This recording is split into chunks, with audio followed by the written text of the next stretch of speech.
皆さんこんばんは、おじいです。本日の作品は、夏目漱石、夢十夜。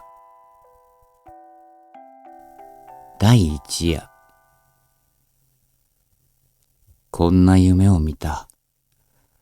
腕組みをして枕元に座っていると、仰向きに寝た女が静かな声で、もう死にます、という。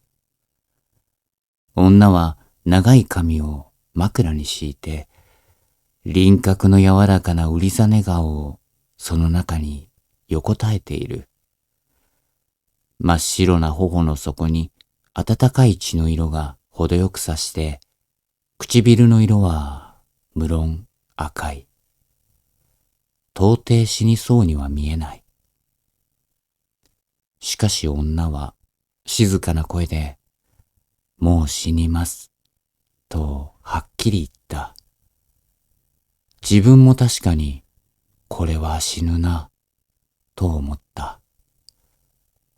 そこで、そうかね、もう死ぬのかね、と上から覗き込むようにして聞いてみた。死にますとも、と言いながら、女はぱっちりと目を開けた。大きな潤いのある目で、長いまつげに包まれた中は、ただ一面に真っ暗であった。その真っ暗な瞳の奥に、自分の姿が鮮やかに浮かんでいる。自分は透き通るほど深く見えるこの黒目の艶を眺めて、これでも死ぬのか、と思った。それで年頃に枕のそばへ口をつけて、死ぬんじゃなかろうね。大丈夫だろうね。とまた聞き返した。すると女は黒い目を眠そうに見張ったまま、やっぱり静かな声で、でも死ぬんですもの。仕方がないわ。と言った。じゃあ、私の顔が見えるかい？と一心に聞くと、見えるかいって、空、そこに、映ってるじゃありませんか。と、にこりと笑ってみせた。自分は黙って、顔を枕から離した。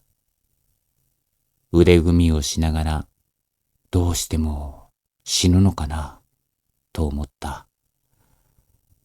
しばらくして、女がまたこう言った。死んだら埋めてください。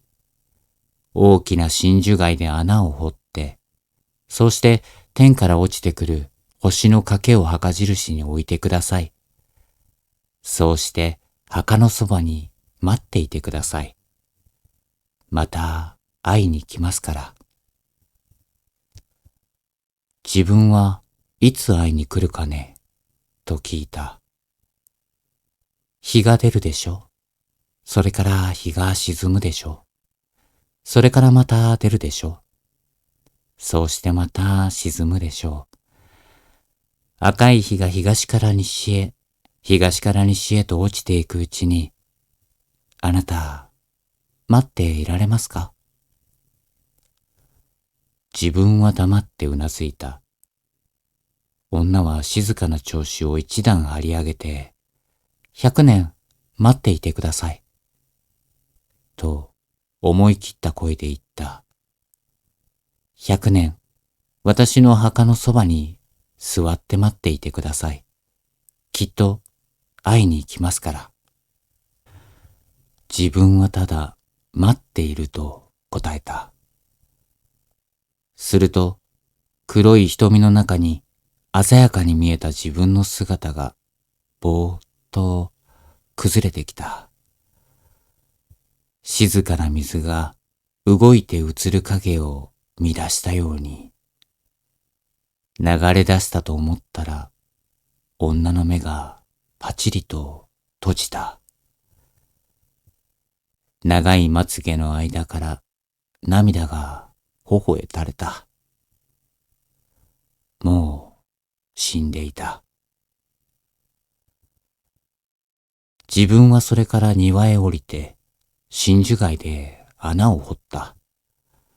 真珠貝は大きな滑らかな縁の鋭い貝であった。土をすくうたびに貝の裏に月の光が差してキラキラした。湿った土の匂いもした。穴はしばらくして掘れた。女をその中に入れた。そうして柔らかい土を上からそっとかけた。かけるたびに真珠貝の裏に月の光が差した。それから星の欠けの落ちたのを拾ってきて、軽く土の上へ乗せた。星の欠けは丸かった。長い間、大空を落ちている間に、角が取れて滑らかになったんだろうと思った。抱き上げて土の上へ置くうちに、自分の胸と手が少し暖かくなった。自分は苔の上に座った。これから100年の間、こうして待っているんだな、と考えながら、腕組みをして丸い墓石を眺めていた。そのうちに、女の言った通り、日が東から出た。大きな赤い火であった。それがまた女の言った通り、やがて西へ落ちた。赤いまんまでのっと落ちていった。一つ、と自分は感情した。しばらくするとまた、からくれないの点灯がのそりと登ってきた。そうして、黙って沈んでしまった。二つ、とまた感情した。自分はこういうふうに一つ、二つと感情していくうちに赤い火をいくつ見たかわからない。感情しても感情してもし尽くせないほど赤い火が頭の上を通り越していった。それでも100年がまだ来ない。しまいには苔の生えた丸い石を眺めて、自分は女に騙されたのではなかろうかと思い出した。すると石の下からハスに自分の方へ向いて青い茎が伸びてきた。見る間に長くなってちょうど自分の胸のあたりまで来て止まった。と思うと、すらりと揺らぐ茎の頂に心持ち首を傾けていた細長い一輪のつぼみがふっくらと花びらを開いた。真っ白な百合が花の先で骨に応えるほど匂った。そこへ遥かの上からぽたりと梅雨が落ちたので、花は自分の重みでふらふらと動いた。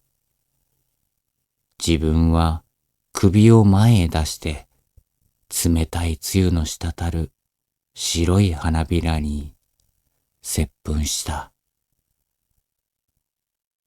自分が百合から顔を離す拍子に思わず遠い空を見たら、暁の星がたった一つ瞬いていた。100年はもう来ていたんだな、とこの時初めて気がついた。